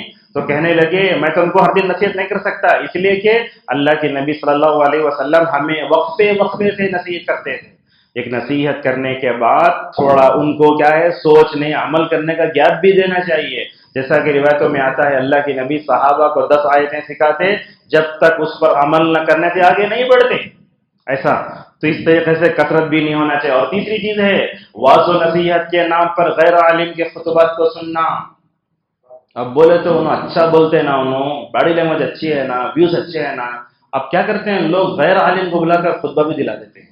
غلط بات ہے۔ اگر آپ مطلب کتاباں پڑھ کے کلینک کھول لے وہ تو ڈاکٹر نہ چپکے رہتے ہیں، کیس ہوتا آپ کے خلاف؟ کیا دین اتنا آسان ہو گیا ہے کہ ہم جو پڑھ لے کے آ کے مطلب اس پہ چڑھ جائیں؟ دیکھو غیر عالم کو ممبر دینے کا نتیجہ کیا ہوتا ہے، دیکھو بڑے نقصانات ہوتے ہیں۔ ہم نے غیر عالم کو دیکھا خطبہ جمعہ کے لیے چڑھ گئے، خطبہ حاجہ یاد نہیں، الحمدللہ یہ نحمدہ و نستعین وہ پڑھنے نہیں آ رہا ہے، ماشاءاللہ اہل حدیث مسجدوں میں بچے کو خطبہ یاد ہے، نحمدہ و نستعین وہ پڑھنے نہیں آ رہا۔ اور غیر عالموں کو ممبر دینے کا ایک نقصان یہ ہوتا ہے وہ کیا کرتے ہیں، جوش میں آ کر ایسی باتیں کرتے ہیں جو عوام کے لیے نقصان دہ ہیں۔ اور بعض مرتبہ ایسے بھی ہوا جوش میں آ کر فل بول ڈالے، کیا ہو گیا، سامعین اللہ کی رحمت سے مایوس ہو گئے۔ میں آپ کو بتاتا ہوں غیر عالم کی بات سن کر ایک مصلی خودکشی کر لے بچ مر گا۔ کیوں؟ اس لیے کہ اسے مطلب علاج دینے نہیں آیا، یہ زنا چل رہا ہے، زنا پر قابو پانے کے لیے یہ کرنا چاہیے۔ ہمارے پاس بھی ہیں غیر علماء کے شارٹس بہت چلتے، 50,000 ویوز، اب لوگ دیکھ کے بولتے بہت بڑے عالم دین ہے بھائی نو، تو لہٰذا غیر علماء کو ممبر دینے کا۔ اور ایک بات بھی ہے، بعض مرتبہ کیا ہوتا ہے غیر عالم کا جو بیان ہوتا ہے، جو لوگ حکمت کے خلاف کرتے ہیں، آپ ان کو لے کر آ جاتے، سامعین میں سلفی بھی ہیں، دوسرے مسلک کے لوگ بھی ہیں، انہوں خطرناک انداز سے جھاڑ کو چلے گئے، بعد میں ذمہ داروں کو مارا کھانا پڑتا۔ ایسی چیزیں بھی ہم دیکھتے ہیں۔ یاد رکھو نبی کریم صلی اللہ علیہ وسلم نے فرمایا تم ایسی بات نہ کہو کہ جس کی وجہ سے کل تم کو معذرت کرنی پڑے۔ عالم ربانی جو ہوتا ہے وہ بات کو بولتا ہے، لیکن وہ بات جو بولتا ہے اس بات سے نقصان نہیں ہوتا، فساد نہیں ہوتا، اصلاح ہوتی ہے، ذمہ داروں کو مارا کھڑنا نہیں پڑتا، ایسے ہوتا ہے۔ لہٰذا اس طریقے سے ہم ہر ایک سے نصیحت کا مطالبہ بھی نہیں کرنا، نصیحت کثرت سے بھی نہیں ہونا، اور غیر عالم کو پسند بھی نہیں کرنا۔ اور تیسری بات ہم دیکھتے ہیں وعظ و نصیحت کے نام پر لوگ باڈی لینگویج کو زیادہ دیکھتے ہیں۔ لینگویج بڑی اچھی ہوگی، اچھا تھوکتے بھی مولوی صاحب، اللہ اکبر۔ غیر علماء یا تھوکنے والے جو علماء ہیں ان کو آپ لالے تھے، اور لالے کے مسجد میں اگر آپ سنیں تو 11:30 بجے مسجد فل ہو جاتی، جگہ نہیں ہے۔ ربانی عالم دین رات بھر تیاری کر کے آتا، اس کا خطبہ سننے والے کون بھی نہیں۔ دیکھو کیسی ہم وعظ و نصیحت کے نام پر تفریح کر رہے ہیں، یہ بھی غلط ہے۔ لہٰذا باڈی لینگویج کے پیچھے بھاگنا، اگر ایسا ہوتا تو کیا ہو جاتے، یہ منافقین حق پرست ہو جاتے۔ ایسے چکنی چپاٹی زبان، اس کے بعد حق کو باطل بنا کے پیش کرنا، باطل کو حق بنا کے پیش کرنا تصوب ہو رہا ہے۔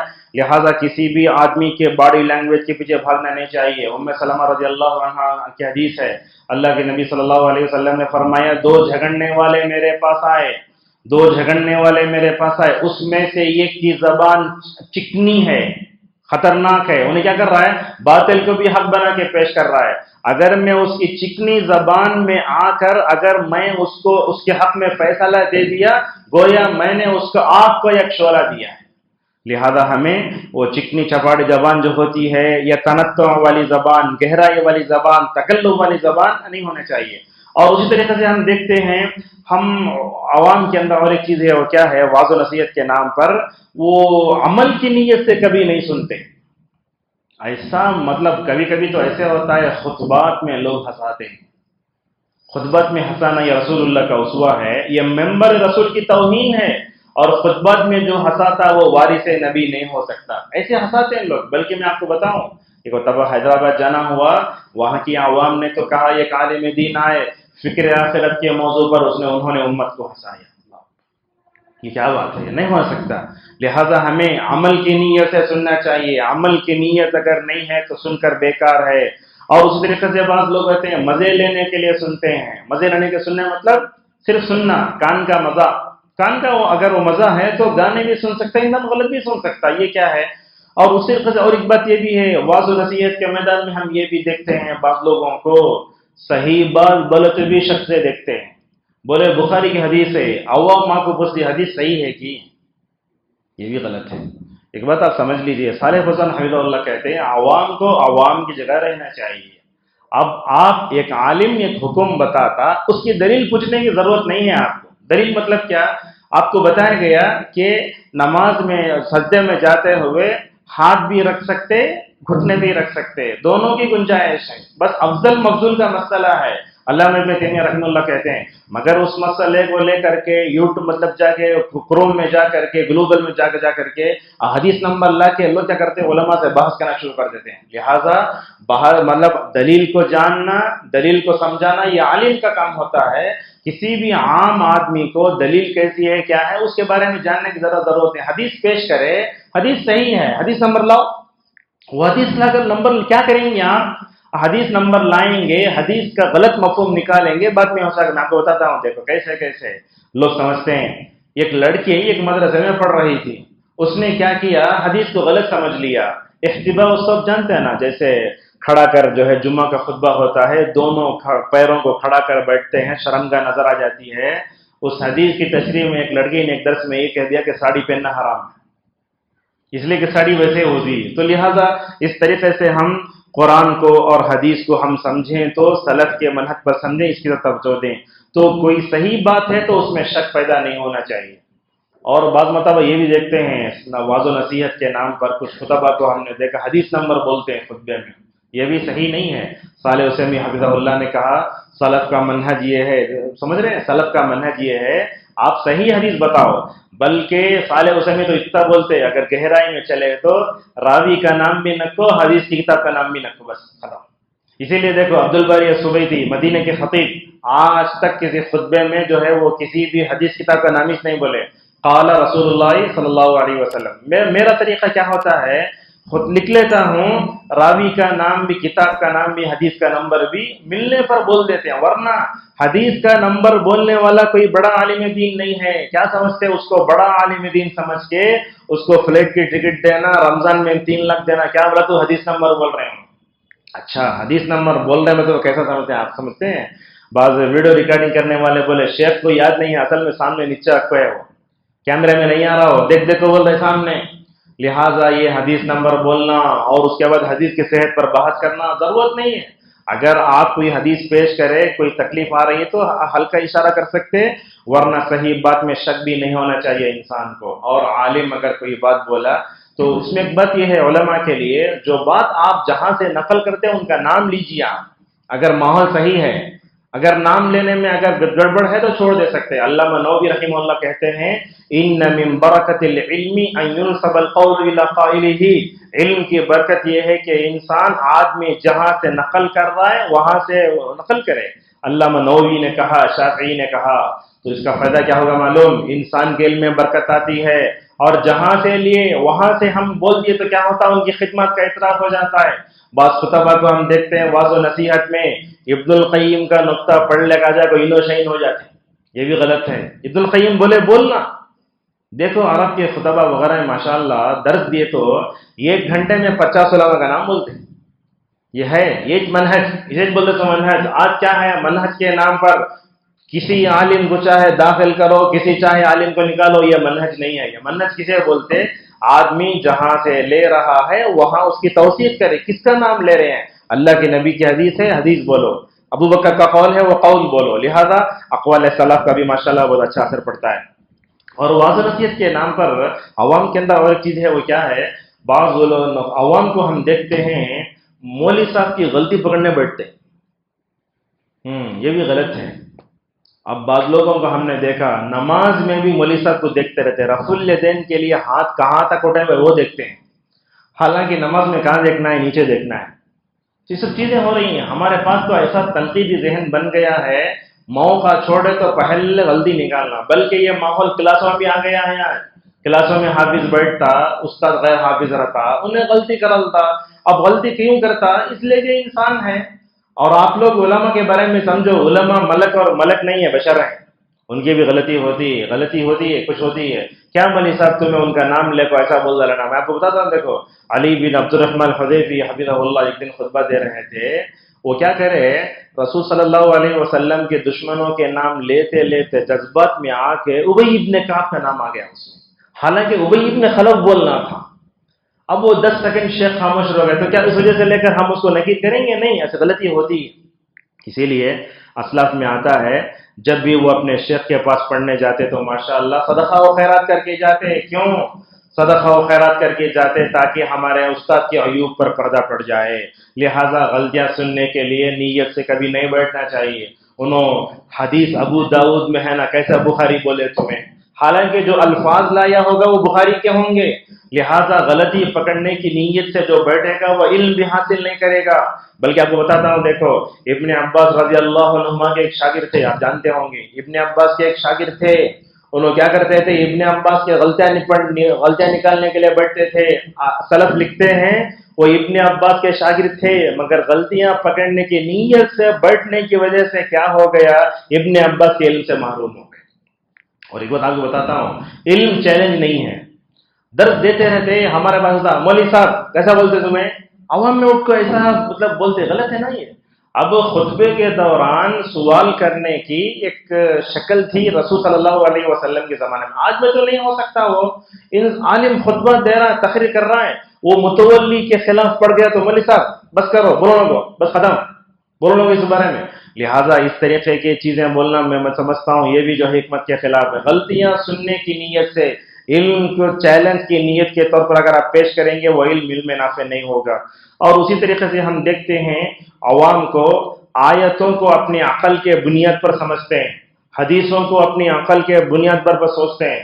مجھے معلوم ہے 99 کا سال تھا، مولانا ابوالبیان حماد صاحب عمری حفظہ رحمہ اللہ نے مجھے سیتن ہلی کو مجھے جو ہے تراویح پڑھانے بھیجے تھے، یاد ہے؟ میں گیا تھا وہاں، جا کر کیا کیا، تراویح پڑھاتا رہا تو میں کیا کیا، وہ وطر میں دعا کرتے تھے بعد الرکوع۔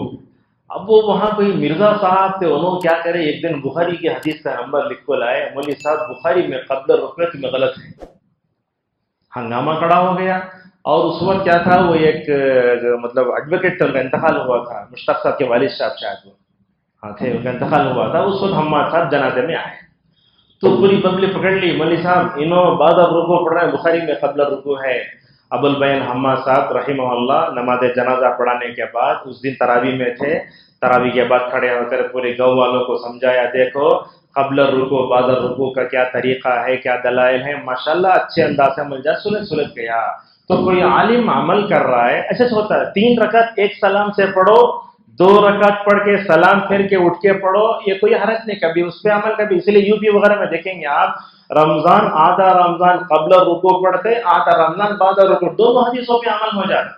تو اس طریقے سے ہمیں آیتوں حدیثوں کو اپنے غلط اور بعض لوگ یہ بھی کرتے ہیں، جو خطیب ہماری خواہش کے مطابق بات کرے اسے عالم کے پیچھے پڑ جاتے ہیں۔ ہمارے کیا ہونا، فیملی خطیب، فیملی ڈاکٹر بہت زبردست سنو، ایسا نہیں ہے، یہ بھی غلط ہے نا۔ یہ اگر کوئی خطیب یا کوئی عالم آپ کے اس کے مطلب وَلَوِ اتَّبَعَ الْأَهْوَاءَ آپ کے بلا، اس کو اچھا پکڑ لیا، اپنی کیا کرتا، اسے پیسے دیتا، گھر دلاتا، خواہش پوری کرتا، یہ نفس پرستی شروع ہو جاتی۔ اور اس طریقے سے ہم دیکھتے ہیں کہ حدیثوں کو بھی لوگ غلط سمجھتے ہیں۔ اب کیسا، آج کل تو ہم دیکھتے ہیں اہل حدیثوں میں خود انکار حدیث کا فتنہ بڑھ رہا ہے۔ میں آپ کو بتاتا ہوں، حیدرآباد کی مسجد محبوبیہ ہے، تقریباً 115 سال پرانی مسجد ہوا، صفی احمد مدنی رحمہ اللہ ماشاءاللہ بہت لمبے عرصے تک وہاں کام کرتے رہے۔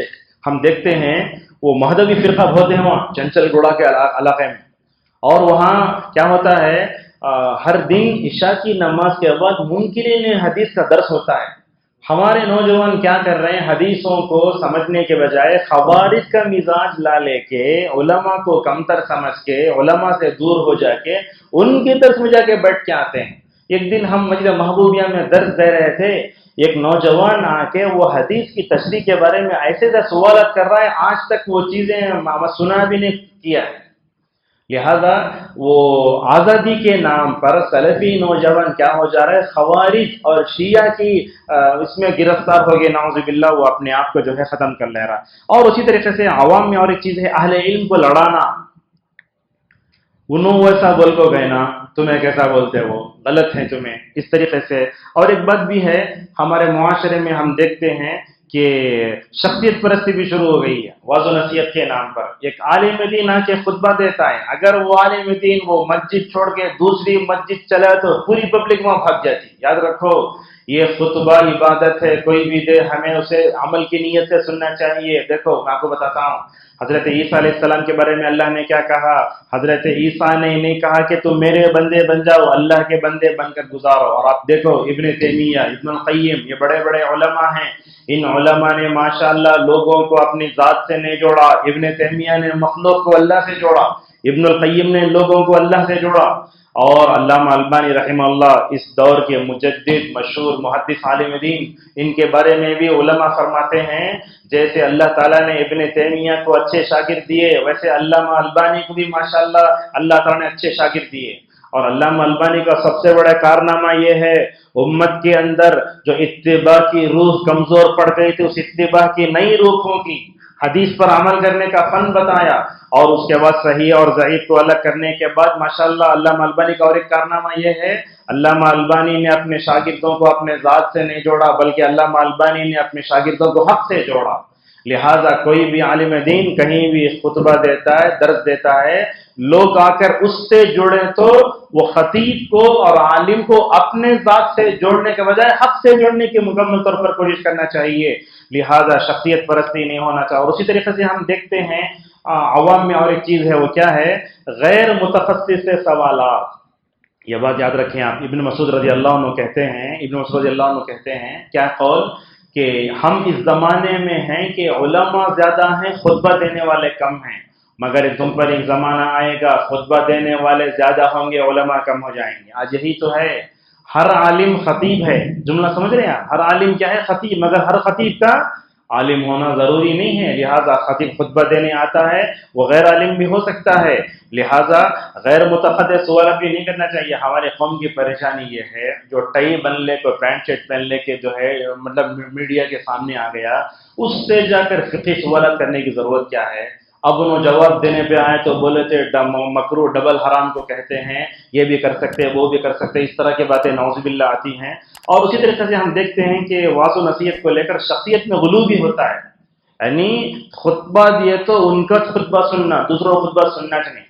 اور بعض لوگ دیکھتے ہیں خطبہ کا نام پورا مطلب وہ نام آتا، پہلے سے خطبے سے پہلے سونے کی نیت، آرام سے جا کے وہ فین کے نیچے ٹیک لگا کے بیٹھ جانا، سونا شروع کر دیتا ہے۔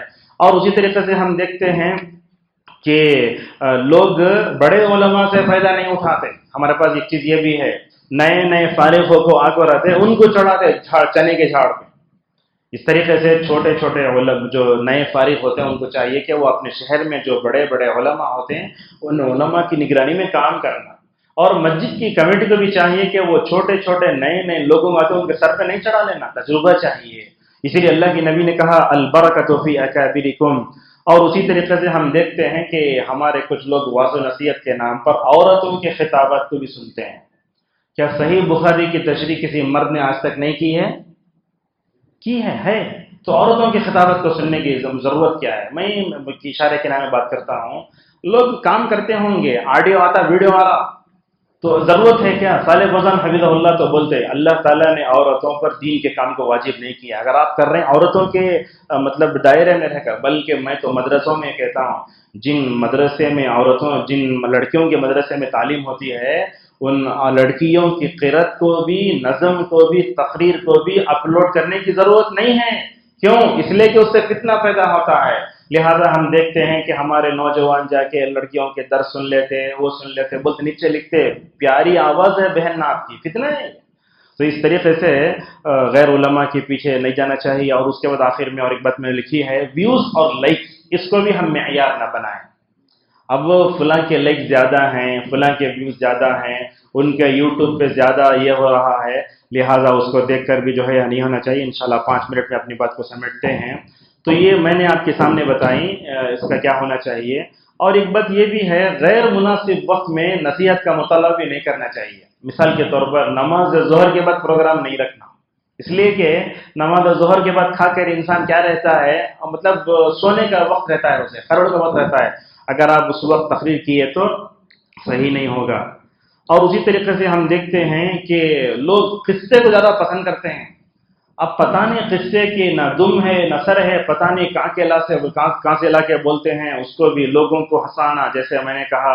اور ایک بات یہ بھی ہے، واعظ و نصیحت کے نام پر لوگوں کے جذبات کو مجروح کرنا یہ بھی غلط ہے۔ ایسا تقریر کرتے، سامنے والے کو بولتے اگر آپ توبہ کیے بغیر مسجد سے نکلے، ایکسیڈنٹ ہوا تو بری موت مر جاتی تمہیں، یہ اسلوب بھی جو ہے صحیح نہیں ہے۔ اور اسی طریقے سے جو چیز نہیں ہوئی ہے اس کی طرف بھی نہیں جانا چاہیے۔ علماء کی کیا ذمہ داریاں ہیں اس کی جو ہے ہم بات آپ کو بتا دیتے ہیں۔ عالم کو چاہیے کہ سب سے پہلے اپنے بات میں اخلاص پیدا کرنا چاہیے۔ آپ تقریر کریں کچھ بھی کریں، اخلاص ہونا چاہیے۔ دیکھو صالح آل الشیخ، یہ سعودی عرب کے جو ہے سابق وزیر تعلیم ہیں، یہ ابن رجب حنبلی رحمہ اللہ کے بارے میں کیا بولتے ہیں؟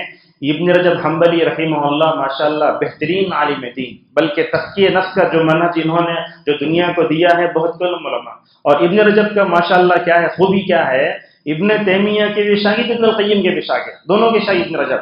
تو ان کے بارے میں بتاتے ہیں جب وہ کلاس میں پڑھاتے ماشاءاللہ ڈوب کے پڑھاتے ماشاءاللہ، لیکن جب علماء کے ساتھ بیٹھتے، عوام کے سامنے بیٹھتے خاموش ہو جاتے۔ تو ان کے شاگردوں نے دیکھا ابن رجب حنبلی رحمہ اللہ کلاس میں تو علم کے پہاڑ لگتے ہیں، جب عوام کے سامنے علماء کے سامنے ہوتے تو ایسے خاموش ہو جاتے ہیں۔ تو شاگردوں نے پوچھا شیخ آپ کیوں ایسا کرتے ہیں؟ تو بولتے ہیں دیکھو میں اصل میں کلاس میں پڑھاتا ہوں تو اللہ کی رضا کی خاطر پڑھاتا ہوں، اور جب میں عوام کے سامنے ہوتا ہوں، علماء کے سامنے ہوتا ہوں تو اپنے سے بڑوں کا احترام کرتا ہوں، اپنے سے بڑوں کا احترام کرتا ہوں میں، اگر وہ زبان کھولو تو ریاکاری کا اندیشہ، اسی لیے میں اپنے آپ کو بچا لیتا ہوں۔ لہٰذا مخلص علماء کی پہچان یہ ہوتی ہے، وہ جب تقریر کرتے ہیں تو ماشاءاللہ پوری پبلک پر چھا جاتے ہیں۔ اور مخلص عالم کی پہچان یہ ہوتی ہے، اس کے سامنے اگر کوئی دوسرا عالم دین اچھا کام کرے تو اس عالم کی کوشش سے بھی مکمل طور پر خوش ہو جائے۔ دیکھو وسیع اللہ عباس حفظہ اللہ کو، ابو زید ضمیر حفظہ اللہ کی دعوتی تعلیمی اصلاحی کوششوں کو اچھے انداز سے دیکھتے ہیں اور بولتے ہیں ان سے علم لے سکتے ہیں، اس لیے کہ میں نے آج تک ان کی تقریر اور محاضرات میں نے کوئی غلطی نہیں دیکھی، لہٰذا مخلص ہونا چاہیے۔ دوسری بات یہ ہے عالم کو حکمت کے ساتھ ہی بات کرنا چاہیے۔ آپ کہیں بھی کریں، اس لیے کہ سامعین میں کئی قسم کے لوگ ہوتے ہیں، زیادہ علم والا، کم علم والا، شوگر پیشنٹ کا، مطلب زیادہ فوراً غصے میں آ جانے والا۔ آپ ایسی بات کریں اگر بیچ میں کسی غصہ فوراً پہ کھڑے ہو جائیں گے، لہٰذا حکمت کا دامن کبھی نہیں چھوڑنا چاہیے۔ اور اس طریقے سے واعظ و نصیحت کے میدان میں علماء کی تیسری ذمہ داری اشارے کنائے میں بات کرو۔ ممبر پر کھڑے ہو کر مطلب نام لے کر رد کرنے کی ضرورت نہیں ہے۔ رسول اکرم صلی اللہ علیہ وسلم ہمیشہ اشارہ کنائے میں بات کرتے تھے، ما بال الناس ما بال اقوام یفعلون کذا و کذا، میں دیکھتا ہوں کہ ویسا کرتے۔ دیکھو امام بخاری رحمہ اللہ کو کتاب الحیل میں احناف پر رد کرتے ہیں تو بولتے ہیں قال بعض الناس، کچھ لوگوں کو میں نے دیکھا، کچھ لوگوں نے دیکھا، یہ کچھ امت کے کچھ طبقات میں کچھ ہمارے کلمہ کو بھائی ایسا کرنے سے ہوتا کیا؟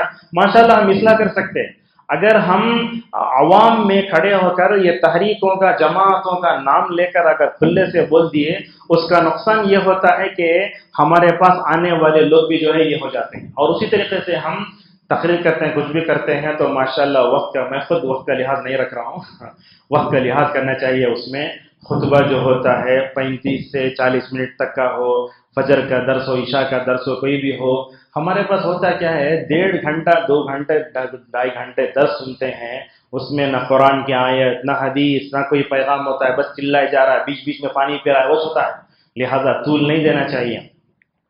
اور اسی طریقے سے عوام کی عقل کا بھی ہمیں لحاظ رکھنا چاہیے۔ بعض لوگ ہوتے ہیں علماء جتنا پڑھ لیتے پورا خطبے میں دل ڈلتے، وہ چھٹے فلاں فلاں فلاں، وہ بھی نہیں ہونا چاہیے۔ آپ جتنا پڑھیں، حضرت عبداللہ مسعود رضی اللہ عنہ کہتے ہیں، کیا بولتے ہیں؟ لوگوں کی عقل کے مطابق بات کرو، اگر تم لوگوں کی عقل کے معیار سے اٹھ کر بات کرو گے تو تمہاری بات لوگوں کے لیے فتنے کا ذریعہ بھی نعوذ باللہ بن سکتی ہے۔ اور علماء کو چاہیے کہ وہ مناسب موضوع کا انتخاب کریں۔ لطیفہ سنیے، خطبہ نکاح ہو رہا ہے، ایک عالم سے کہا گیا کہ آپ جو ہے کچھ آیتیں پڑھیں، انہیں پڑھا الطلاق مرتان، خطبہ نکاح میں طلاق کے بارے میں آیتیں پڑھ رہا ہے۔ لہٰذا ہم دیکھتے ہیں خطبہ نکاح ہو رہا ہے، لوگ بولتے ہیں ربنا اغفر لنا ولإخواننا سبقونا بالایمان۔ تو اس طریقے سے مناسب موضوع کیا ہے؟ اور علماء کو چاہیے کہ وہ وعظ و نصیحت جب کرنا ہے تو بھرپور تیاری کے ساتھ آئیں۔ اب تیاری نہیں کرتے ہیں علماء، تیاری اگر کر لیے نا ماشاءاللہ، میرا تو تجربہ ہے، اگر تیاری کر کے آئے ماشاءاللہ کوئی سامع نہیں سوتا، تیاری کر کے آئے، تیاری کر کے بغائے 11:30 بجے بغل جھانکے یا جا کے مسجد میں پوچھے گزشتہ جمعہ کیا بولے انہوں، پارٹ 1 میرا پارٹ 2، جس میں کوئی تعلق ہی نہیں ہے، کوئی بھی چیز نہیں لے کے جاتے. اور واضح و نصیحت کے نام پر علماء کو ذرا چیخنا بھی نہیں چاہیے، چلانا نہیں. رسول صلی اللہ علیہ وسلم آواز بلند کرتے، اس کا مطلب نہیں کہ آپ اتنا چیخو نماز کے بعد جو ہے وہ نماز جمعہ پڑھانے کے لیے آپ گلا آپ کا ساتھ نہ دیں. اور مناسب اشارے کنائے، صحیح مثالیں، صحیح حدیث کا حوالہ ہونا، واضح و نصیحت کے نام پر نیٹ میں گئے جو ملا دیکھ لے نہیں، کتابوں کا مطالعہ کرو. اور جو ہے واضح و نصیحت کرنا ہو تو حالات کا، خواتین میں گئے کیسے خطاب کرنا، حیض کے بارے میں بتانا، نفاس کے بارے میں بتانا، مباشرت کے آداب بتانا. اور خطیب کو چاہیے کہ اپنی زبان شائستہ رکھے، غیر شائستہ الفاظ نہیں بولنا چاہیے. مجھے معلوم ہے ممبر پر کھڑا ہو کر ایک آدمی نے رنڈی کہا تو اس آدمی کو اپنی امامت سے ہاتھ دھونا پڑا. لہٰذا اس طرح کی چیزیں، گالی گلوچ، جارحانہ الفاظ، لوگوں کے جذبات سے کھیلنا نہیں ہونا چاہیے. آپ کی زبان میں حیا ہونا. رسول صلی اللہ علیہ وسلم کے بارے ابن مسعود کہتے ہیں لم یکن رسول اللہ صلی اللہ علیہ وسلم فاحشا ولا متفحشا، اللہ کے نبی فحش نہیں بولتے تھے، غلط انداز سے بات نہیں کرتے تھے، اور جس میں ذو معنی الفاظ ہوتے ہیں ان تمام الفاظ سے بھی جو ہے بچانے کی ضرورت ہے. بہرحال موضوع کا خلاصہ یہ ہوا، اللہ تبارک و تعالیٰ نے ہم سب کو اپنی عبادت کے لیے پیدا کیا ہے. اس عبادت کو یاد دلانے کے لیے اللہ نے رسولوں کو بھیجا، کتابوں کو اتارا، اور ساتھ میں اللہ تعالیٰ نے نبی کریم صلی اللہ علیہ وسلم کو آخری نبی بنایا. تو نبی کے بعد صحابہ کرام اور وارثین انبیاء ماشاءاللہ ممبر و معراج سنبھال رہے ہیں. تو واضح و نصیحت ہونا چاہیے، ترغیب و ترہیب میں، اور ڈر اور خوف جو ہوتا ہے، امید ہوتی ہے، اس میں بیلنس لے کر، معروف کیا منکر کیا، بیلنس سے لے کر چلنا چاہیے. اگر ہم ماشاءاللہ امت کو بیلنس سے اگر ہم کام کرتے ہیں تو میں سمجھتا ہوں واضح و نصیحت کا وہی فائدہ ہوگا جو عہد نبوی میں ہوتا تھا، عہد صحابہ میں ہوتا تھا. اللہ تبارک و تعالی ہم عوام کی بھی اللہ تعالی حفاظت فرمائے، اور ہم سب کو واضح و نصیحت کے باب میں جو غلطیاں ہوتے ہیں وہ غلطیوں کے ارتکاب سے بچا کر رکھے. اللہ تعالی علماء کو مخلص بنائے اور ان کو امت کی خدمت کرتے ہوئے، اپنی ذات میں اخلاص پیدا کرتے ہوئے حکمت کے ساتھ اچھے انداز سے کام کرنے توفیق عطا فرمائے. اللہ تعالی ہماری دعوت کوشش قبول فرمائے. اللہ تعالی ہندوستان میں رہتے ہوئے ہمیں دعوت کا کام کرنے توفیق عطا فرمائے. اللہ تعالی ہم سب کو قول و عمل میں موافقت پیدا کر توفیق عطا فرمائے. اللہ تعالی ہم سب کو دشمنوں کی سازشوں سے حفاظت فرمائے. مسلمان جہاں کہیں پریشان ہیں اللہ تعالی سب کو عزت و نصرت کی دولت سے مالا مال فرمائے. وآخر دعوانا الحمد للہ رب العالمین.